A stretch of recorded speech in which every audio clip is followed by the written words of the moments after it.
अब क्या होगा। जरूर देखा होगा आपने मेरा टीजर फायर इंश्योरेंस को लेकर के। आशा करते हैं आपको पसंद आया होगा।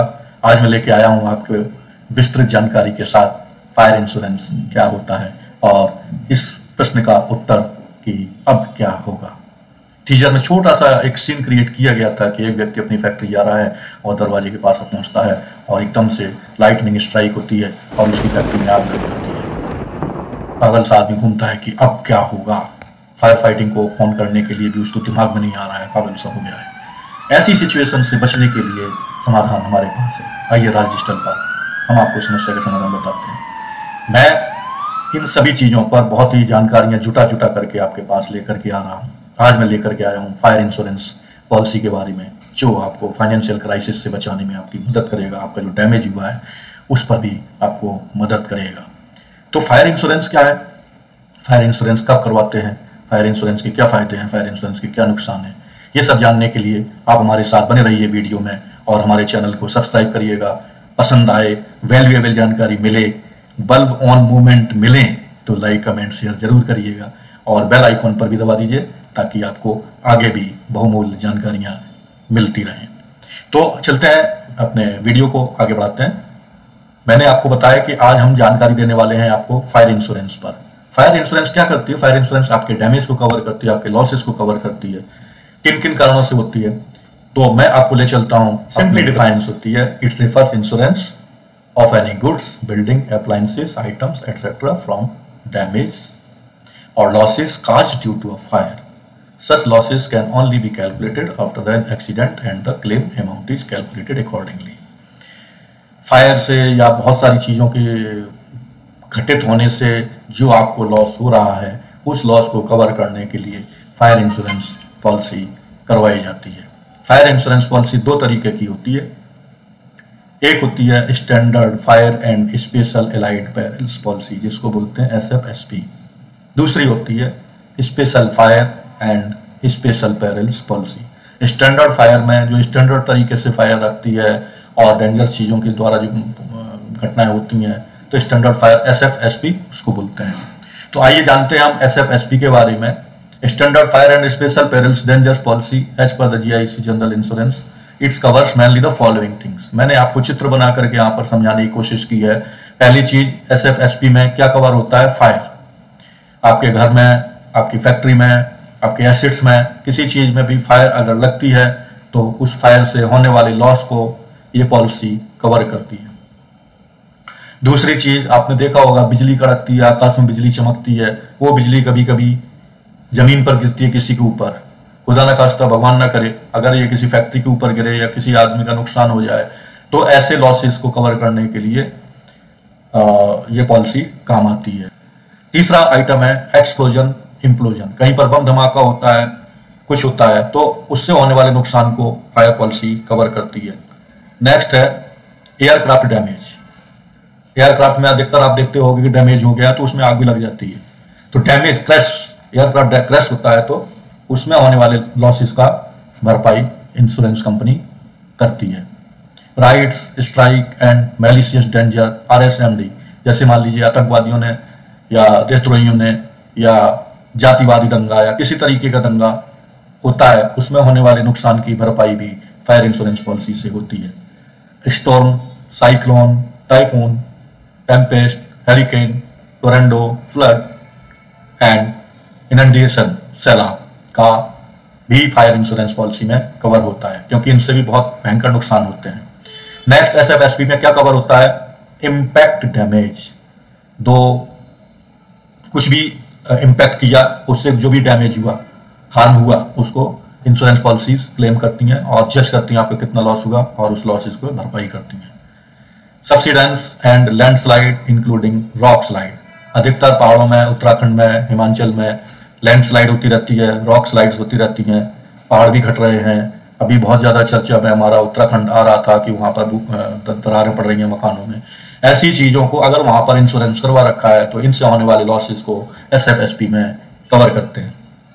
नेक्स्ट है bursting and overflow of water tank apparatus and pipes. जो भी वाटर टैंक के पाइप्स हैं कहीं पर ओवरफ्लो के कारण फट जाते हैं और उससे होने वाला नुकसान, एकदम से बाढ़ आ जाती है, कुछ हो जाता है तो उसका भी नुकसान SFSP फायर इंश्योरेंस पॉलिसी में होता है। गवर्नमेंट्स बहुत सारी मिसाइल्स की टेस्टिंग करती रहती हैं, वो मिसाइल्स कहीं रेजिडेंशियल एरिया में फट गई या कुछ हो गया तो उसकी भरपाई भी फायर इंश्योरेंस पॉलिसीज लेने से हो जाती है।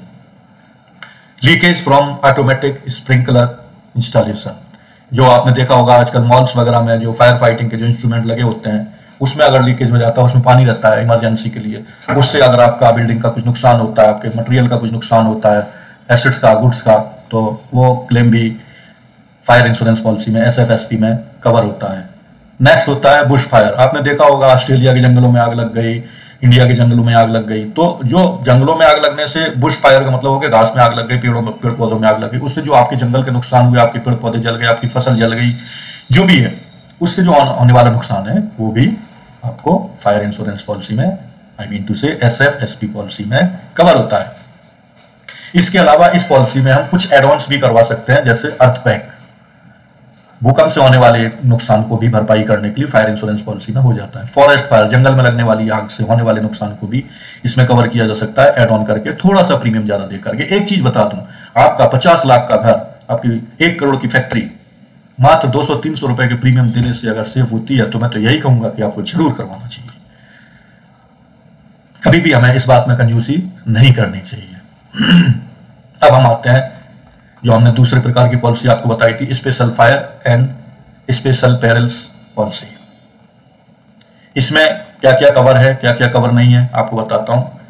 Specific policy, in this policy specific value irrespective of the value of the property in question is selected as sum assured. In case of any loss, the insurance company pays the whole amount of loss if such amount is less than the sum insured. सबसे बड़ी चीज होती है sum insured कितने का हुआ है, तो जो भी क्लेम होता है either up to sum insured या उससे कम, इससे ज्यादा नहीं होता है। नेक्स्ट है comprehensive policy. This policy cover the above fire related aspects and other event like burglary, robbery, civil rampage, etc.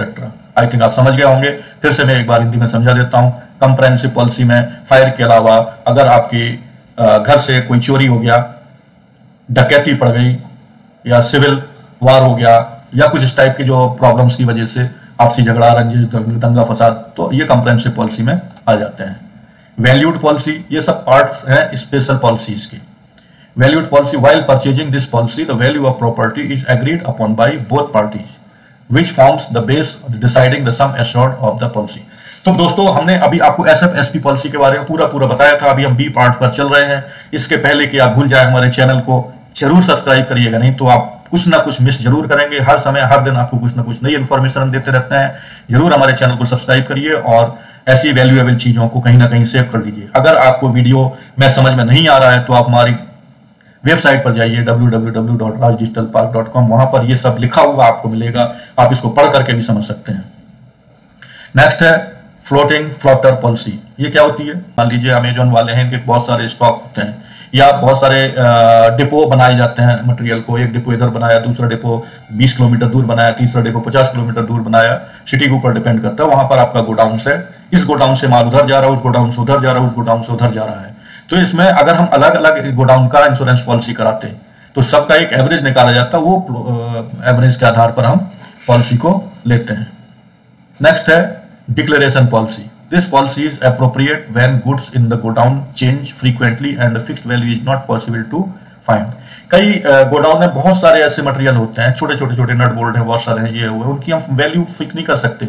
लेकिन किसी के लिए, जैसे मान लीजिए स्क्रैप में अगर आपको बेचना है तो उसकी वैल्यू आपको 2 रुपए मिलेगी, लेकिन अगर वो किसी कार में लगनी है और वो नट बोल्ट नहीं मिल रहा तो वही वैल्यू आपको 2000 रुपए का मिलेगा, वही वॉशर। तो कहने का मतलब यह है कि डिक्लेरेशन पॉलिसी में आप जो चीज डिक्लेयर नहीं कर सकते हो, तो ऐसी पॉलिसीज को भी हमें लेना पड़ता है जो हम स्टॉक में जिसकी वैल्यू को डिक्लेयर ना कर पाए। Blanket policy, this policy covers both fixed assets as well as current assets under one policy. क्या क्या है इसमें ब्लैंकेट पॉलिसी में, इसमें आपके फिक्स्ड एसेट्स हैं as well as current assets. अब मैं यहाँ पे थोड़ा सा आपको डिफाइन कर दूं, what is fixed asset, what is current assets. जैसे मान लीजिए आपकी बिल्डिंग है, फर्नीचर है, फिक्सचर्स हैं, ये सब आपके फिक्स्ड एसेट्स में आ जाते हैं। और आपके जो करंट एसेट्स हैं वो आपका मेनली मटेरियल होता है, डेटर्स की फाइलें हैं, कैश है, ये सब करंट एसेट्स में आ जाते हैं।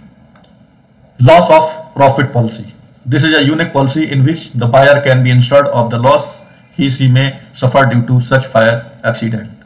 कुछ भी लॉस अगर आपको होता है ड्यू टू द फायर, तो ऐसी पॉलिसी को loss of fire, loss of profit policy बोलते हैं। फायर की वजह से आप जो बिजनेस कर रहे थे, आपका बिजनेस रुक गया, उससे आपका लॉस ऑफ प्रॉफिट हुआ। ऐसे प्रॉफिट को कैलकुलेट करके फायर इंश्योरेंस कंपनीज आपको फाइनेंशियल क्राइसिस से बचाते हैं, आपकी परेशानी को बचाते हैं और मेरे क्वेश्चंस का आंसर देते हैं। मैंने क्या पूछा था अपने टीजर में? मैंने यही पूछा था अब क्या होगा। लगता है आपको आंसर मिल गया है। आगे चलते हैं। एवरेज क्लॉज क्या होती है? Watch out of the average clause in the policy when the property, बहुत जरूरी है इसलिए इसको येलो मार्क करके रखा हुआ है, अच्छे से समझ लीजिएगा। Watch out the average clause in the policy whether it is available और not when the property is under insured the sum assured is less than the property value and there is an average clause in the policy. The insurer will cover only a portion of the losses suffered which would be the average value of the sum assured and value of the property. जैसे एक example देते हैं, if the value of the goods of godown is rupees 1 lakh, godown में जो goods था उसकी value थी 1 lakh and the sum assured is only 80,000. कंजूसी कर दिया वहां पर और थोड़ा सा 10 रुपए प्रीमियम कम दे दिया तो sum assured कम हो गया। The insurer will cover only 80% because sum assured और गोडाउन की वैल्यू का जो परसेंटेज है that is 80%, तो 80% तक ही कवर होगा of the losses suffered. So if the godown catches fire and the owner suffers a loss of 40,000 even though it is less than the sum assured, only 80% means 32,000 of the loss can be claimed.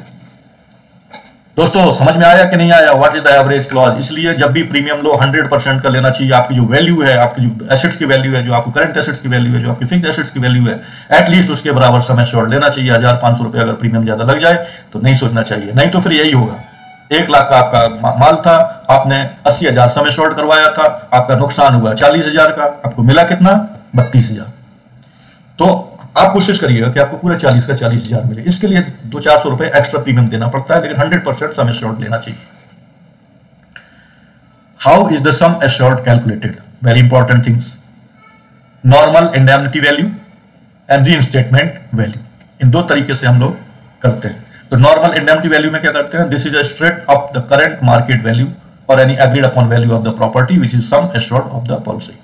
तो जो normal indemnity value होती है market में, आपका मान लीजिए material जल गया मार्केट में, अगर हम आज की डेट में उतना मटेरियल खरीदते हैं तो उसकी क्या वैल्यू होगी? That is normal indemnity value. Reinstatement value, this is the value of reconstructing the property again after its destructions irrespective of the value and usage of the property destroyed, simply the cost of constructing and property again of the sum assured.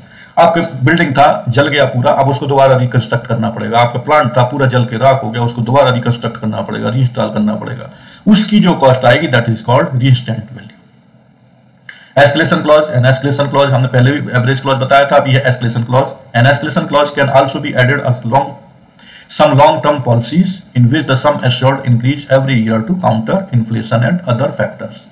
कोई भी policy है, जैसे मान लीजिए 1 साल से ज्यादा की आप लेते हो तो आपको एस्केलेशन क्लॉज भी लेना चाहिए। हालांकि 1 साल में भी एस्केलेशन हो जाते हैं। then escalation clause can be added to some long-term policies in which the sum assured increases every year.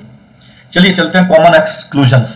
ये जानना जरूरी है कि हम क्या क्या चीजें पॉलिसीज में एक्सक्लूड होती हैं, क्या क्या चीजें पॉलिसीज में इंक्लूड होती हैं। तो एक एक करके मैं बताऊंगा, आप समझने की कोशिश करिएगा। और हाँ, अगर अभी तक आपने सब्सक्राइब नहीं किया है तो चैनल को सब्सक्राइब कर दीजिएगा। बने रहिए हमारे साथ शुरू से अंत तक, आपको एक से एक जानकारी आज पूरा फायर पॉलिसी के बारे में आपको बता करके ही ये वीडियो बंद करूंगा। थोड़ा सा लंबा हो रहा है लेकिन बने रहिएगा हमारे साथ पेशेंस के साथ। तो कॉमन एक्सक्लूजन्स क्या है? Such events will not be covered in fire insurance, although some can be covered as add-ons to the policy. अभी हमने इसके पहले आपको add-on बताया था। Destructions due to war and other perils, dangers, damage by nuclear weapons. परमाणु हमला हो जाता है, उससे जो डैमेज हुआ या कुछ और डेंजरस चीजों से हुआ, डिस्ट्रक्शन ड्यू टू वॉर के कारण हुआ, डैमेज ड्यू टू पॉल्यूशन और कंटामिनेशन के द्वारा हुआ, wilful damage of the property हुआ, like leaving the assured premises for more than 30 days, spoilage etc. due to the stopping of process of the factory due to the above mentioned perils which are insured, consequential or indirect losses to the property, damages to electrical machinery. Next है short circuit. Short circuit से भी बहुत ज्यादा आग लगती है।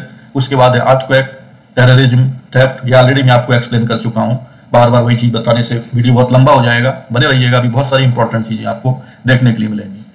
Important points to consider while purchasing the insurance policy. दोस्तों अपना दिमाग का बल्ब ऑन कर लो। यहाँ पर ये चीज अगर आपने गलती कर दी तो आप इंश्योरेंस पॉलिसी गलत ले लेंगे और 40,000 की जगह आपको 32,000 मिलेगा। जरूर ध्यान रखें। What is the important point two consider while purchasing fire insurance?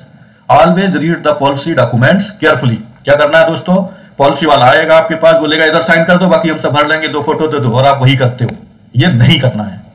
क्या करना है आपको, पॉलिसी का डॉक्यूमेंट्स केयरफुली पढ़ना है and look out for all the inclusions and exclusion and clauses such as the average clause and escalation clause.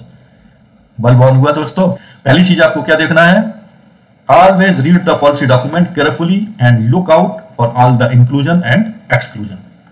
Policy में क्या include है, क्या एक्सक्लूड है, एवरेज क्लॉज है कि नहीं है, एस्केलेशन क्लॉज है कि नहीं है। नेक्स्ट आइटम आप देखेंगे, suit your requirements by choosing add ons in the policy. Policy में आपने देखा बहुत सारी चीजें एक्सक्लूजन में है, लेकिन आपको वो चाहिए। पॉलिसी में एक ऑप्शन होता है एड ऑन करने का, आप उसे एड ऑन करिए, लेकिन 100% क्लेम लेने की कोशिश करिएगा। 50 रुपए प्रीमियम ज्यादा लगता है तो मत सोचिएगा। Give a proper description of the property while buying insurance. Property का प्रॉपर डिस्क्रिप्शन आपको देना जरूरी है। ये बिल्डिंग है, फिक्स्ड एसेट्स है, करंट एसेट्स है, क्या है क्या नहीं है, क्या है इसका कितना एक्सपोजर भाव है, कितना आग के प्रति सचेत है, कितना आग के प्रति अवरोधक है, ये सब चीजें बहुत सारा मतलब आपको डिस्क्रिप्शन देना ही देना है वहां पर कि क्या है प्रॉपर्टी, उसके पार्टिकुलर्स, उसकी पिक्यूलियरिटीज, थिंग्स, कैरेक्टरिस्टिक्स, सब कुछ देना होगा। नेक्स्ट है always check the sum assured to avoid under insurance. मैंने अभी आपको एग्जांपल बताया, आपके गुड्स की वैल्यू थी 1 लाख, आपने 80% का इंश्योरेंस करा रखा था एवरेज क्लॉज में, 40,000 का आपका नुकसान हुआ था, मिले थे 32,000 रुपए। ध्यान रखिएगा, ये थोड़ी सी लापरवाही के कारण से 5-10 रुपए बचाने के चक्कर में इंश्योरेंस पॉलिसी में आपने ये नुकसान कर लिया था, इसलिए ये कतई मत करें। तो 4 पॉइंट मैंने आपको बताए, चारों पॉइंट बहुत ही इंपॉर्टेंट है। आपका बल्ब ऑन जरूर हो गया होगा, नोट कर लीजिए, नहीं तो हमारी साइट पर जाकर के इनको कॉपी कर लीजिए, अपने पास रख लीजिए। Which documents do you need while making a claim for fire insurance? Since the papers may be burnt during an accident, always keep a copy of all the documents mentioned below at your disposal. Policy की copy आपको कहीं ऐसी जगह रखना चाहिए कि fire लग भी जाए तो एक कॉपी कहीं ना कहीं आपको उसकी मिल जाए। Copy of the substantial proof of the incident such as FIR, newspaper report और कटिंग। जब आपकी यहाँ घटना घटी तो आपको सबसे पहले पुलिस को FIR करना होता है, न्यूज़पेपर में रिपोर्ट देना होता है, न्यूज़पेपर की कटिंग देनी होती है। तीसरा हो गया ड्यूली फाइल्ड क्लेम फॉर्म। हर इंश्योरेंस कंपनी का एक क्लेम फॉर्म होता है, उसको आपको फाइल करना होगा। कॉपी ऑफ प्रीवियस क्लेम, अगर आपने पहले कभी क्लेम लिया है तो उसका भी लगाना पड़ेगा। Copy of the report of the fire brigade, fire brigade वालों को बुलाया, उनकी रिपोर्ट क्या कहती थी वो भी लगेगी। Copy of the forensic report if required, अगर इंश्योरेंस वाले बोलते हैं तो आपको फॉरेंसिक रिपोर्ट भी लगानी पड़ेगी। And copy of the final investigation report. फिर उसके बाद फायर इंश्योरेंस की तरफ से एक आदमी अपॉइंट होता है, वो जाकर के आपकी इन्वेस्टिगेशन रिपोर्ट बनाएगा और वो कंपनी को जमा करेगा, उसके बाद ही आपका क्लेम फाइनल होगा। तो दोस्तों आपको मालूम जानकारी मिल गई कि क्या क्या डॉक्यूमेंट चाहिए होते हैं, नोट कर लीजिए। ये सातों चीजें आप सबमिट करेंगे क्लेम फॉर्म के साथ में तो आपका क्लेम जरूर आएगा। आगे चलते हैं, ये भी बहुत इंपॉर्टेंट चीज है और लास्ट चीज है इस पॉलिसी की। बने रहिए हमारे वीडियो के साथ, 5 पॉइंट और हैं जो डिस्कस कर लें, उसके बाद मैं अपने वीडियो को समाप्त करता हूं और फायर पॉलिसी का चैप्टर यहां पर क्लोज करता हूं। और अगर अभी तक आपने सब्सक्राइब नहीं किया, एक बार फिर बोल रहा हूं, तो चैनल को जरूर सब्सक्राइब कर लीजिएगा। दोस्तों इतनी इंपॉर्टेंट चीजें आपको कहीं नहीं मिलेंगी, केवल राज डिजिटल पार्क में जाकर के आपको ये पढ़ने के लिए मिलेगा, नहीं तो कोई नहीं बनाता है, कोई नहीं सिखाएगा आपको हाथ पकड़ के। और ब्रोकर आएगा आपसे मनी ऐड करके चला जाएगा और साइन करवा करके फोटो लेकर के फिर बाद में रोते रहिएगा। इसलिए बोलता हूं, चलिए next, what is the process for filing the claim for the insurance. Documents मैंने बता दिए, क्या क्या चीजें ध्यान में रखना चाहिए वो भी बता दिया। अब मैं आपको बता रहा हूं कि प्रोसेस क्या होती है क्लेम करने के लिए। सबसे पहले आप पुलिस को इन्फॉर्म करोगे जो भी घटना घटित हुई है, उसके बाद इंश्योरर को भी घटना की जानकारी पूरी दोगे। File a detailed record of the goods, property damage and cost of reconstruction. फिर आपको इंश्योरेंस कंपनी को बताना पड़ेगा कि आपका इतना लॉस हुआ है, इतना प्रॉपर्टी डैमेज हुआ है, इतना रिकंस्ट्रक्शन वैल्यू है। सर्वेयर अपॉइंट होगा प्रेमिसेस में और वो सर्वे करेगा कि कितना डैमेज हुआ है। Always try to cooperate with the surveyor, surveyor को आप ट्राई करिएगा और इंश्योर करिएगा कि फास्टर क्लेम आ जाए, no matter how annoying it's. Lastly the insurer will settle the claim. जब इंश्योरर अपने सर्वेयर की रिपोर्ट से सेटिस्फाइड हो जाएगा और आपकी रिपोर्ट, सर्वेयर की रिपोर्ट, FIR, बहुत सारी चीजों का मिलान करेगा, सब कुछ सही है तो आपका क्लेम जरूर मिलेगा। तो दोस्तों कैसा लगा आज का वीडियो? आई थिंक आपने एंजॉय किया, सब कुछ बताया आपको फायर के बारे में, और सबसे बड़ी चीज अब क्या होगा उसका जवाब आपको मिल गया। ऐसी सिचुएशन से बचने के लिए कि अब क्या होगा, हमेशा fire policy loss policy, loss of profit policy, इस टाइप की पॉलिसी एड ऑन के साथ, फुल प्रीमियम के साथ, फुल वैल्यू के बराबर प्रीमियम सम इंश्योर्ड के साथ पॉलिसीज लीजिएगा। अपने आप को सेफ रखिएगा। फाइनेंशियल क्राइसिस से बचने के लिए पॉलिसी लेना जरूरी होता है। तो दोस्तों, अब मैं अपना ये वीडियो क्लोज करता हूं। नमस्कार, जल्दी आऊंगा आपके साथ। जब तक आप कमेंट में लिखिएगा कि आपका ये वीडियो कैसा लगा और आपको क्या जानकारी चाहिए है, हम आपके लिए लेकर के आएंगे नए नए वीडियोज। नमस्कार, जय हिंद।